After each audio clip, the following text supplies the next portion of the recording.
पहले से छठे चरण तक 3,45,000 करोड़ रुपया अब तक इस पे व्यय हुआ है, अनुमानित जो सब्सिडी मिली है।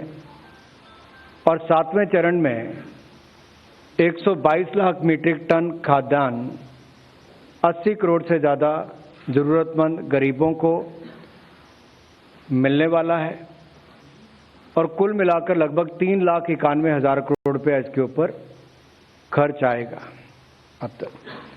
दूसरा विषय सरकारी कर्मचारियों से लेकर है, पेंशन धारकों से लेकर है।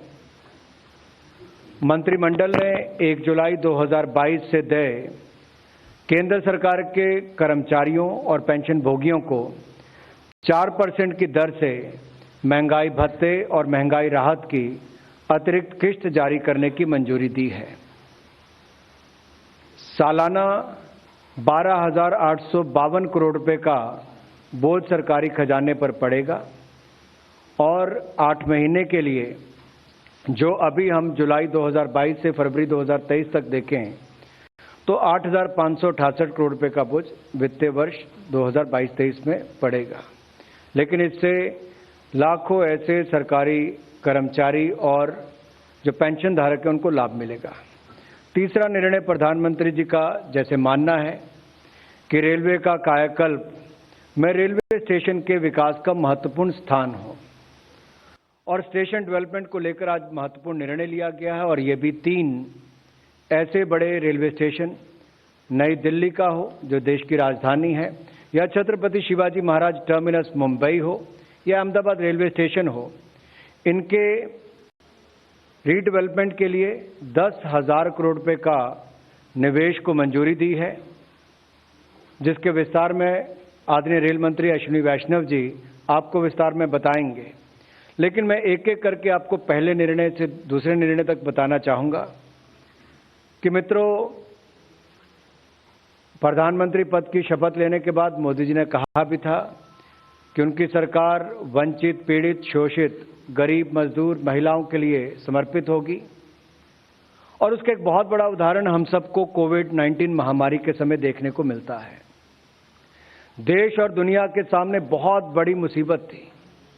उस समय जहां प्रधानमंत्री जी ने देश को नेतृत्व भी दिया, जहां एक और वैक्सीन बनाकर 200 करोड़ वैक्सीन मुफ्त में लगाने का काम किया, वहीं सबसे पहला निर्णय भारत सरकार का क्या था? प्रधानमंत्री गरीब कल्याण अन्न योजना। और ये गरीब कल्याण अन्न योजना अप्रैल 2020 से चली और 25 महीने तक देश के 80 करोड़ से ज्यादा गरीबों को, जरूरतमंद परिवारों को अनाज देने का काम किया गया। और जितने उनके पात्रता पहले थी उनकी मात्रा को दुगना, यानी कि जब इसको एडिशन किया 5 किलो अनाज प्रति व्यक्ति प्रति माह 25 महीनों तक देने का काम किया। अब इसको विस्तार अगले 3 महीने यानी कि अक्टूबर से लेके दिसंबर 2022 तक किया गया है। इसमें अब तक कुल मिलाकर 3,45,000 करोड़ रुपए का खर्चा पहले से छठे चरण तक आया है और ये 7वां चरण जो अक्टूबर से दिसंबर 2022 तक का है, इस पर 44,762 करोड़ रुपए की अनुमानित सब्सिडी होगी, जो लगभग 122 लाख मीट्रिक टन खाद्यान्न देश के 80 करोड़ से ज्यादा गरीबों को मिलेगा। और ये त्योहार के सीजन में जरूरतमंद गरीब के चेहरे पर एक और मुस्कुराहट भी लाएगा। तो आपदा से अभी भी दुनिया, इस महामारी से अभी बाहर निकली नहीं है। बहुत सारी ऐसे संकट देश और दुनिया भर के सप्लाई चेन में देखते भी हैं। तो ये उस दिशा में भी एक कदम है कि त्योहार के समय भी गरीब के साथ मोदी जी की सरकार लगातार खड़ी है।